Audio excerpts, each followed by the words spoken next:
எல்லாருக்கும் வணக்கம். நான் உங்க விஜய் சக்தி பிரியா. பொதுவாகவே ரயில்வேஸ் அப்படின்னு சொன்னா எப்பவுமே எல்லாருக்குமே தோன்ற ஒரு விஷயம் அதனுடைய சலுகைகள். அதாவது ரயில்வேஸ்ல சேர்ந்துட்டாலே போதும்பா, எல்லாருக்குமே ரொம்ப ஃப்ரீயா இருக்கலாம், நம்மளுக்கு ட்ரெயின்ல எங்க வேணா ஊர் சுத்தலாம், நம்மளுக்கும் சரி நம்ம ஃபேமிலிக்கும் சரி எந்த காசுமே வாங்க மாட்டாங்க. இதெல்லாம் நம்ம எல்லாருக்கும் தெரிஞ்ச ஒரு விஷயம்.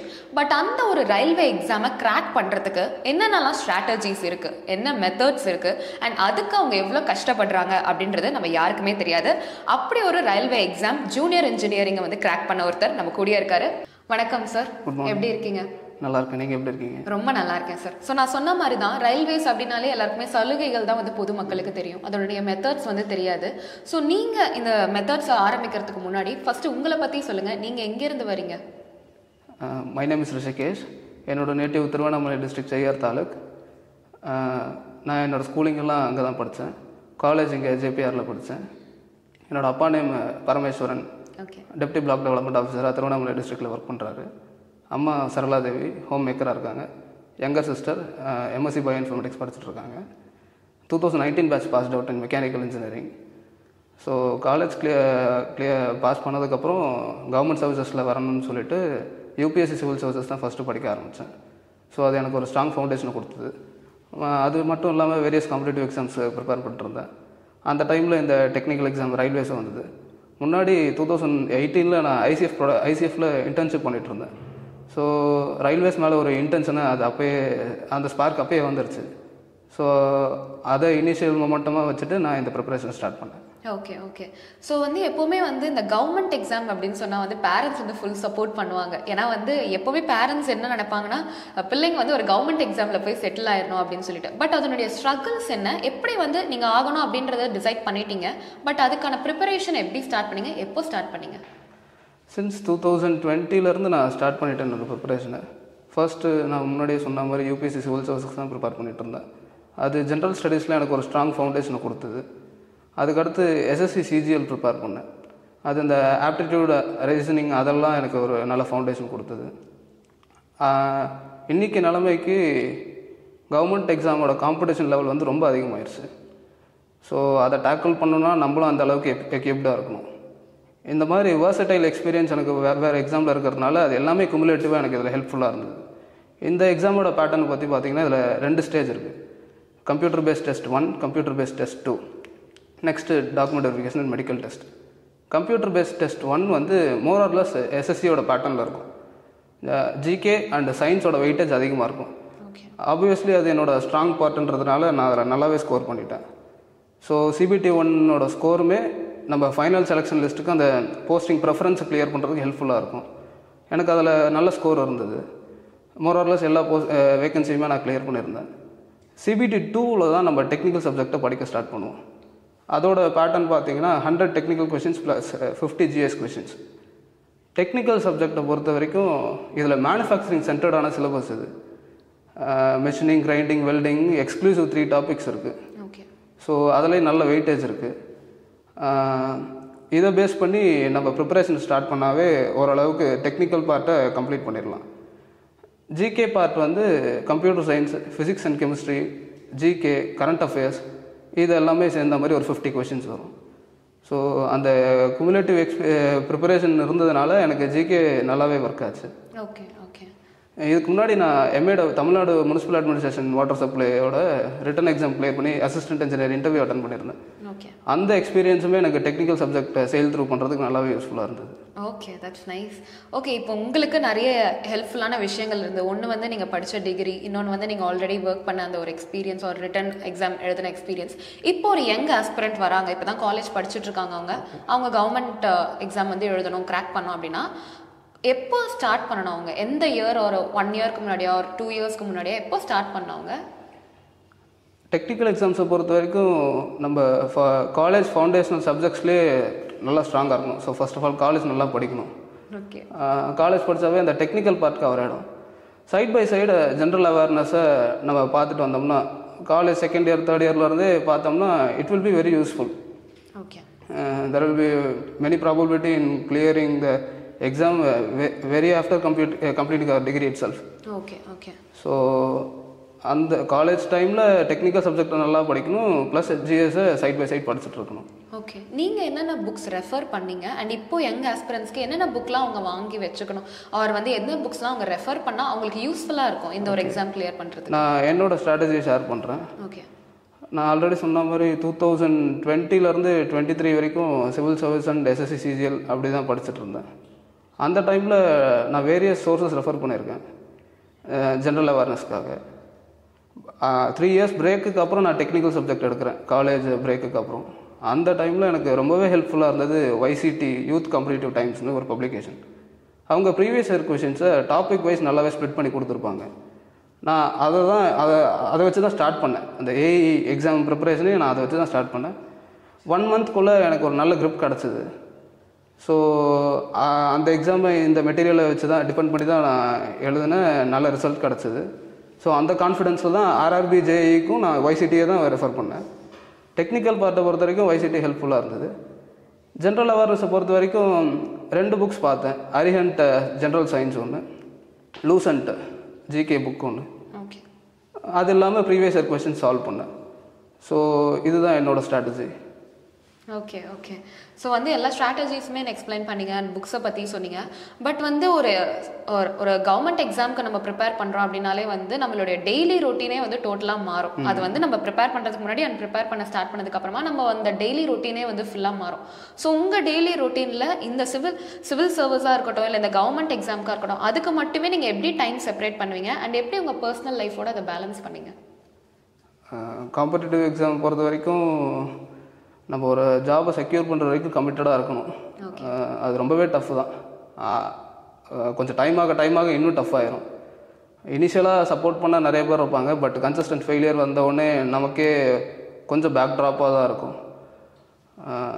அதெல்லாம் கொஞ்சம் பேர் பண்ணி டிட்டர்மினேஷனோட இன்னும் ட்ராவல் பண்ணோன்னா will definitely come back with flying colours, no doubt at all.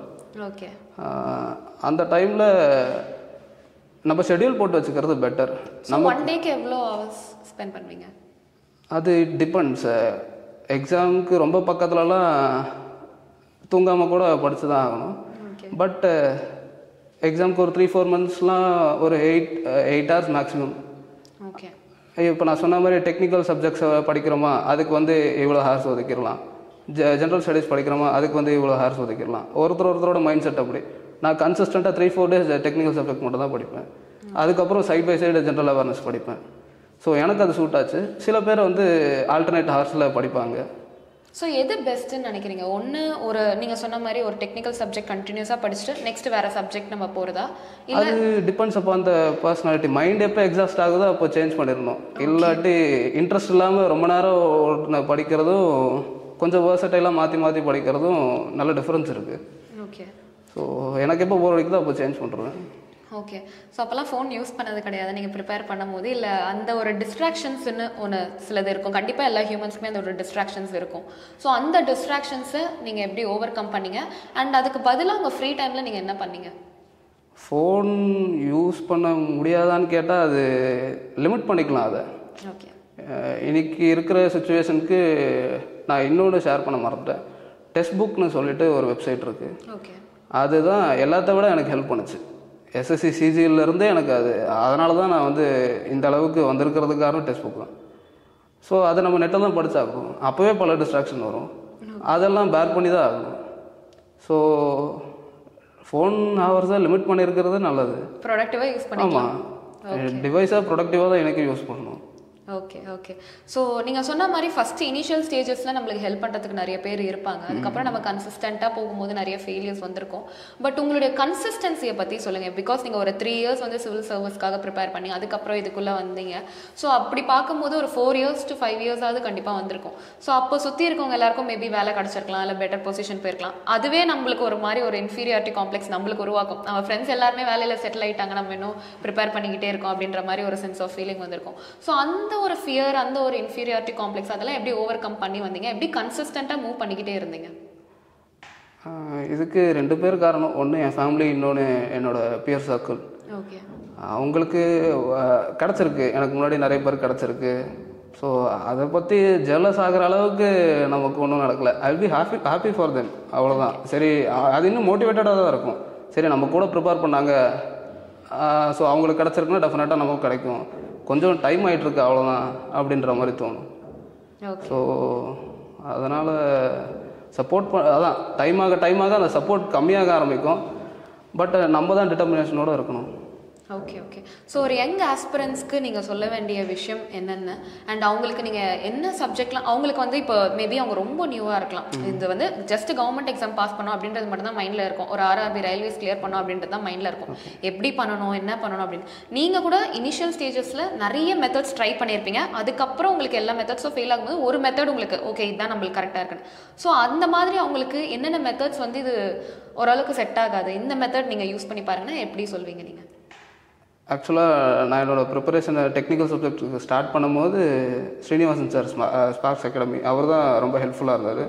அவர் இந்த ப்ரிப்பரேஷன் ஃபுல்லாகவே எனக்கு RRB ஃபுல்லாகவே கைட் பண்ணார். ஸோ அந்த மாதிரி ஒரு நல்ல மென்டார் கிடச்சிட்டாங்கன்னா what to do what not to do அவங்க they will distinguish it. So ஒன்று அந்த மாதிரி இல்லை நம்மளே செல்ஃபாக ஒர்க் பண்ணி பார்க்கணும். எப்போவுமே என்னை பொறுத்த வரைக்கும் செல்ஃபாக ட்ரையல் எடுக்கிறது தான் எனக்கு ஒர்க் ஆச்சு. யாரும் சொன்னது வந்து எனக்கு பெருசாக ரிஃப்ளெக்ட் ஆகலை. ஸோ மல்டிபிள் டைம்ஸ் ஃபெயில் ஆனால் அதுக்கு அடுத்து சக்ஸஸ் தான். என்னென்ன மெத்தட்லாம் ட்ரை பண்ணி பார்த்தீங்கன்னு தெரிஞ்சுக்கலாமா? ஆப்டிடியூட் எனக்கு வந்து காலேஜ் டைமில் ரொம்ப வீக்காக இருந்தது. ஓகே. நான் இந்த டெக்ஸ்ட் புக்கை சால்வ் பண்ண தான் பஞ்ச் ஆஃப் கொஷின்ஸ் எடுத்து பார்க்குறப்ப ரொம்ப டஃப்பாக தெரியும். சாப்டர் வைஸ் செக்ஷன் வைஸ் டெஸ்ட்டெல்லாம் எடுக்கிறப்ப சின்னதாக மைன்யூட் மார்க் டிஃப்ரென்ஸ் வந்து நமக்கு நல்ல கான்ஃபிடன்ஸ் கொடுக்கும். ஸோ நம்மளால் பண்ண முடியும் போல் அப்படின்னு சொல்லிட்டு அதை கன்சிஸ்டண்ட்டாக பண்ணோம்னா நல்ல ஸ்கோரே வந்தது. ஓகே. ஸோ நமக்கே தெரியும் ஒரு 4 years பேக் நம்ம எவ்வளோ ஸ்கோர் பண்ணியிருக்கோம், இப்போ வந்து எவ்வளோ ஸ்கோர் பண்ணியிருக்கோம் அப்படின்னு சொல்லிட்டு. இன்றைக்கி இருக்கிற ஆஸ்பிரன்ஸ்க்கு சொல்கிறது அதுதான், கன்சிஸ்டன்சி ரொம்ப முக்கியம். அதுக்கு முன்னாடி கவர்மெண்ட் எக்ஸாமோட காம்படிஷனை தெரிஞ்சுக்கிட்டு உள்ளே வர்றது நல்லது. ஏன்னா நான் வந்துட்டு 1 or 2 yearsல ப்ரிப்பேர் பண்ணிவிட்டு இல்லை என்னால் முடியலன்னு சொல்லிட்டு போகிறவங்களும் இருக்காங்க, நிறைய பேர் இருக்காங்க. ஸோ இல்லை 1 or 2 yearsல கிடச்சிட்டா ரொம்பவே நல்லது. ஏன்னா டைம் ஆக இன்னும் ப்ராப்ளம் தான். Okay okay. பட் இதுதான் வேணுன்றப்ப அந்த கன்சிஸ்டன்சி ரொம்ப முக்கியம். நம்ம கரெக்டான பாத்தில் தான் ட்ராவல் பண்ணுறோமா, ஸோ அந்த டைமில் தான் மென்டார்ஸ் இருந்தால் கொஞ்சம் யூஸ்ஃபுல்லாக இருக்கும். Okay okay. ஸோ ஒரு யங் ஆஸ்பிரண்ட்டாக வந்து இப்போ அவங்க வந்துட்டாங்க, நீங்கள் சொல்கிற மாதிரி ஸ்ட்ராட்டஜிஸ்லாம் ஃபாலோ பண்ணுறாங்க அப்படின்னா வந்து இப்போ அவங்க வந்து லைக் என்ன சொல்கிறது, என்னென்ன ஃபெயிலியர்ஸ் ஒரு என்னென்ன செட்பேக் அவங்க ஃபேஸ் பண்ணுறதுக்கு சான்சஸ் இருக்குது, அதை எப்படி நம்ம ஃபஸ்ட்டே அவாய்ட் பண்ணிடலாம்? மேபி அவங்க இதில் ஃபெயில் ஆகலாம், ஸோ இது பண்ணாங்கன்னா அவங்க மேபி இந்த ஒரு ஃபெயிலியர் ஸ்டேஜ் போக வேண்டாம் அப்படின்ற மாதிரி ஒரு ப்ரிகாஷன் மாதிரி வச்சுக்கலாமே. ஓகே.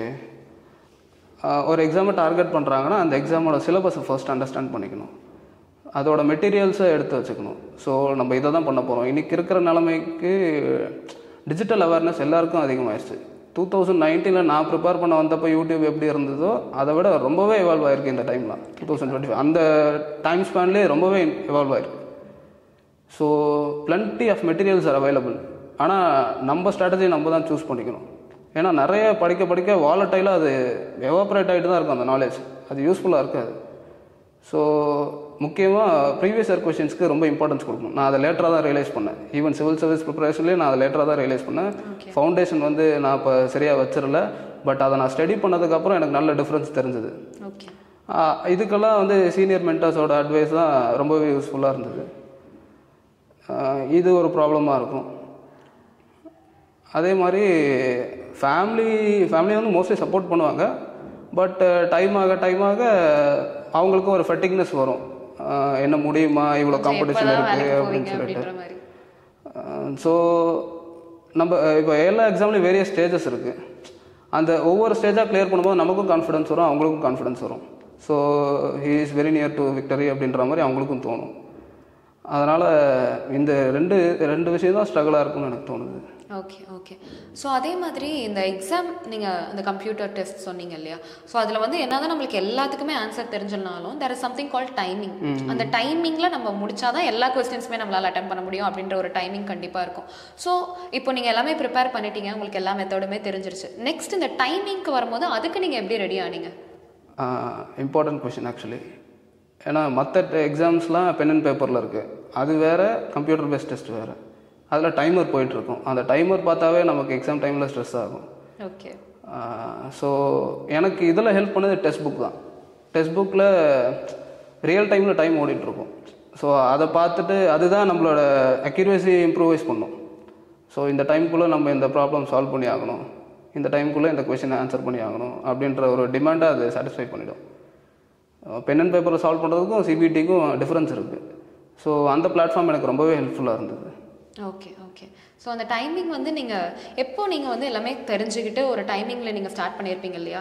ஸோ ஃபஸ்ட்டு எவ்வளோ டிஃப்ரென்ஸில் இருந்தது, அதுக்கப்புறமா நீங்கள் எப்படி இம்ப்ரூவ் பண்ணீங்க அந்த டைமிங் வந்து கரெக்டாக முடியும் போது? நீங்கள் சொன்ன மாதிரி டைமிங் பார்க்க நம்மளுக்கு ஸ்ட்ரெஸ் ஆகும், பட் அதெல்லாம் ஓவர் கம் பண்ணி பிஃபோர் எக்ஸாமே நீங்கள் அதெல்லாம் பண்ணியிருக்கணும். ஸோ உங்களுக்கு அதுக்கு எவ்வளோ டைம் தேவைப்பட்டுச்சு to keep up with the timing? நான் ஆர்ஆர்பி ஜேஇ சிபிடி 1 அப்போ ஸ்டார்ட் பண்ணுறப்போலாம் அந்த 100 கொஷின்ஸை வந்து நான் கம்ப்ளீட் பண்ண மாட்டேன். 80 கொஷின்ஸ் 75 கொஷின்ஸ் இவ்வளோ தான் போட முடியும். பட் மல்டிபிள் ப்ராக்டிஸ் இருந்ததுனால ஒரு நாளைக்கு 3 test 4 test, so 300 to 400 question solve பண்ணுறப்ப நமக்கு அந்த டைமிங் வந்துடும். ஓகே. ஒரு நாளைக்கு வந்து நம்ம இந்த ஒர்க் பண்ணி ஆகணும். ஸோ ஒர்க் பண்ணால் இம்ப்ரூவைஸ் பண்ணலாம் கண்டிப்பாக. சிபிடி 2வும் அந்த மாதிரி தான். டெக்னிக்கல் சப்ஜெக்ட்ஸ் எடுக்கிற வரைக்கும் நிறைய கன்ஃபியூஷன் வரும் கொஷின்ஸில். ஸோ எதை ஃபஸ்ட்டு அட்டன் பண்ணலாம், எதை லேட்டராக வந்து பார்த்துக்கலாம் அப்படின்னு சொல்லிட்டு இது எல்லாத்துக்கும் ஹெல்ப் பண்ணுறது ப்ராக்டிஸ் தான். ஸோ அந்த 1 டேக்கு வந்து இப்போ அதில் 150 கொஷின்ஸாக அட்லீஸ்ட் 2 கொஷின் பேப்பர் இல்லை 3 கொஷின் பேப்பர் அப்படி சால்வ் பண்ணிட்டோம்னா அந்த கன்ஸ்ட்ரைனையும் பிரேக் பண்ணிடலாம். Okay okay. இப்போ நீங்கள் சொல்லிங்க எல்லாமே ப்ராக்டிஸ் தான், அண்ட் அதே மாதிரி கொஸ்டின் பேப்பர்ஸ்லாம் நம்ம அட்டன் பண்ணி பார்க்கணும் அப்படின்னு. இப்போ யங் ஆஸ்பிரன்ஸ் வந்து படிச்சுட்டு இருக்காங்க, எப்போ அவங்க வந்து கொஸ்டின் பேப்பர்ஸ், ஏன்னா எடுத்தோடனே அவங்க கொஸ்டின் பேப்பர்ஸ் சால்வ் பண்ண முடியாது, ஸோ எப்போ எந்த ஸ்டேஜில் அவங்க கொஸ்டின் பேப்பர்ஸ் அட்டன் பண்ண ஆரம்பிக்கலாம்?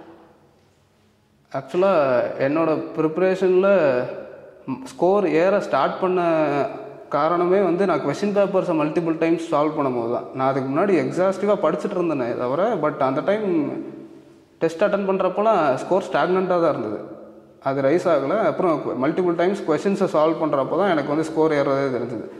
கொஸ்டின்ஸ் தான் வந்து நம்ம மைண்ட் செட்டையே ஃபிக்ஸ் பண்ணும். ஸோ காம்படிஷனுக்கு இந்த கொஸ்டின் தான் வருது, ஸோ அதனால் இந்த மாதிரி தான் நம்ம ட்ரெயின் ஆகணும். நம்ம என்ன படித்தாலும் அட்லாஸ்ட் ஸ்கோர் தான் டிசைட் பண்ண போகுது, ரேங்க் தான் டிசைட் பண்ண போகுது, நம்ம இன்னொரு அவுட்டுன்னு. ஓகே. ஸோ அதனால் எந்த ஃபார்மேட்டுக்கு நம்ம ட்ரெயின் ஆகணுமோ அந்த ஃபார்மேட்டுக்கு நம்ம மல்டிபிள் டைம்ஸ் ட்ரெயின் ஆகணும். Okay okay. ஸோ அவங்க ஒன்ஸ் எல்லாமே சப்ஜெக்டாக படித்து முடிச்சதுக்கப்புறம் கொஸ்டின் பேப்பர்ஸ் அட்டன் பண்ணுறது பெஸ்ட்டா, இல்லை வந்து side by side parallel work? Okay. ஏன்னா ஃபுல்லாக ஃபினிஷ் பண்ணணும்னா அது ஃபினிஷே பண்ண முடியாது. ஓகே, அவ்வளோ சோர்சஸ் இருக்கு. ஆமாம், பேரலல் ஒர்க் கண்டிப்பாக வேணும். Okay okay. ஸோ இதுக்குன்னு ஏதாவது இப்போ நீங்கள் சொன்னீங்க உங்கள் டிகிரி வந்து ஹெல்ப் பண்ணுச்சு இந்த ஒரு எக்ஸாமுக்கு அப்படின்னு. ஸோ இப்போ கவர்மெண்ட் எக்ஸாம்ஸ் தான் எடுக்க போகிறாங்க, இந்த மாதிரி ரயில்வேஸ் தான் எழுத போகிறாங்க அப்படின்னா இதுக்காக ஏதாவது ஸ்பெசிஃபிக் டிகிரி எடுத்தால் அவங்களுக்கு பெட்டராக இருக்கும் அப்படின்ற ஐடியாஸ் ஏதாவது இருக்கா?